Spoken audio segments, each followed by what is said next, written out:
What's going on, YouTube? This is Meme Investing for Dummies. We're going to do another long-term account analysis of the SPY. And it's down, pretty significant for, how much the kind of way that, the SPY moves. And we like it. It looks good. It's on high volume. This is looking good to me. I'm gonna wait. I'm not gonna take this position. I haven't taken this position yet, but I'm gonna put it to everybody's attention, and so you could watch it, put it on watch, and take this position yourself. If it comes down further, I would definitely be a buyer in this $400 range, no matter what. I would be a buyer down there, I think. If we zoom out a little bit, yeah, I would definitely like to get in down here. Here could be good too, though. I mean, at this 415 level, let's put a fib on it. See what's going on. 425, 46, 298, 93.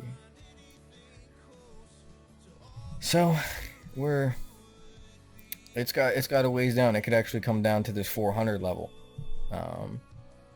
And it'll hit the 78.6 fib, so it could have a ways down on it, but here's how we're gonna trade it. So around this 405 area, I really like. I would definitely grab some there, but maybe I'll only do 50% of the position that I decide to take. Wait on it, and if it falls back down to this 400 level, I would take the rest of my position for sure.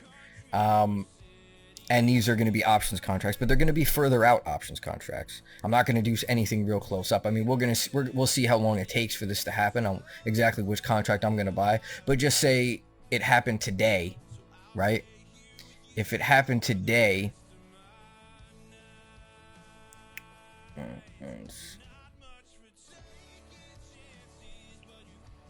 if it was down there today, I'd probably do the September or October. Maybe the September, but most likely the October.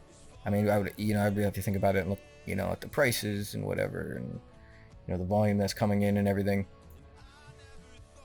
But something along these lines, and I would buy it close, just say it hits the 400 level, right? Just say it hits 400. I would buy. I would buy them a little bit out of the money, maybe 404, 405s on it. And sit on that and wait for it to come back up to the 430 level, right? And because it's so far out, the theta decay isn't going to kill you. You got a lot of time. You can even do it further out if you got more money. But it seems like it's moving, relatively, in a relatively volatile manner. And so you could suspect something to push up pretty quick. I mean, you look at here, it dips down pretty much from this high, dips all the way down to this 404 level, and then in 2 days, right, happened on the 12th, two days later, it's up, over $10. And you take options contracts that day down here, you do well in 2 days. You do well in 2 days.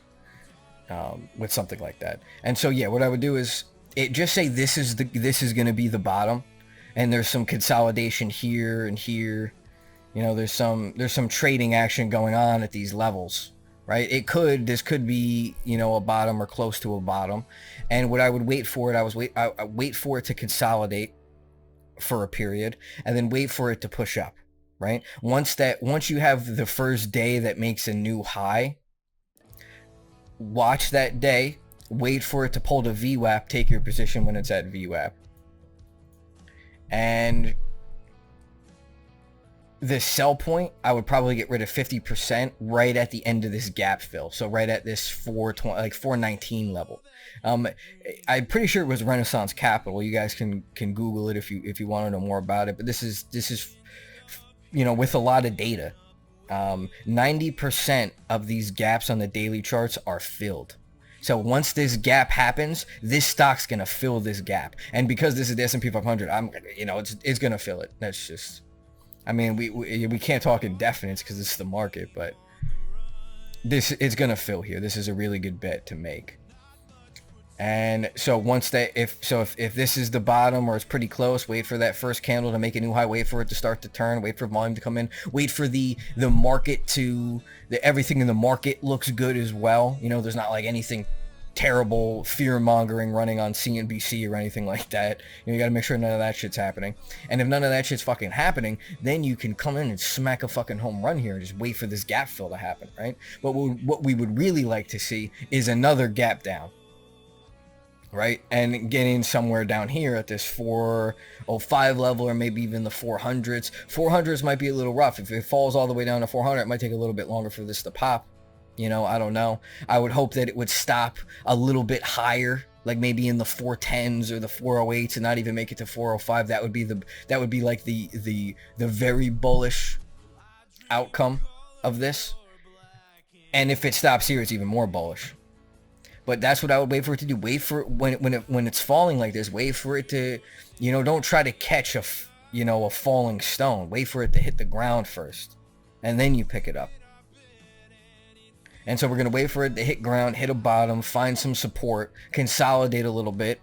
And as long as the overall market sentiment isn't terrible, you know, as long as there's nothing crazy fear going on, that's when I would pop in with an options contract. And that's on watch for whenever that happens.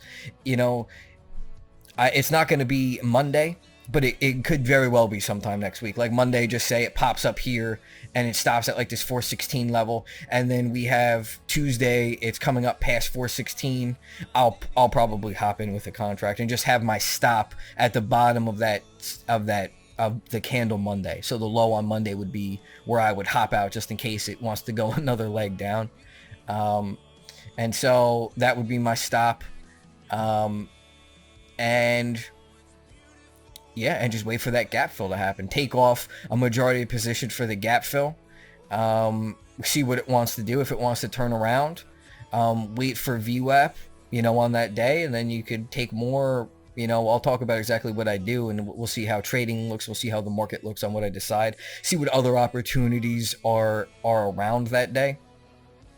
But you know, I always like the S&P 500 because, you know, it's just,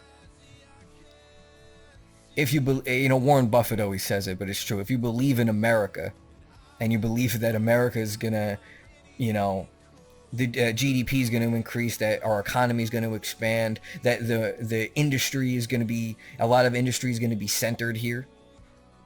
You know, we're like one of the cultural outputs of the world. I mean, America's been just this leviathan of world economies.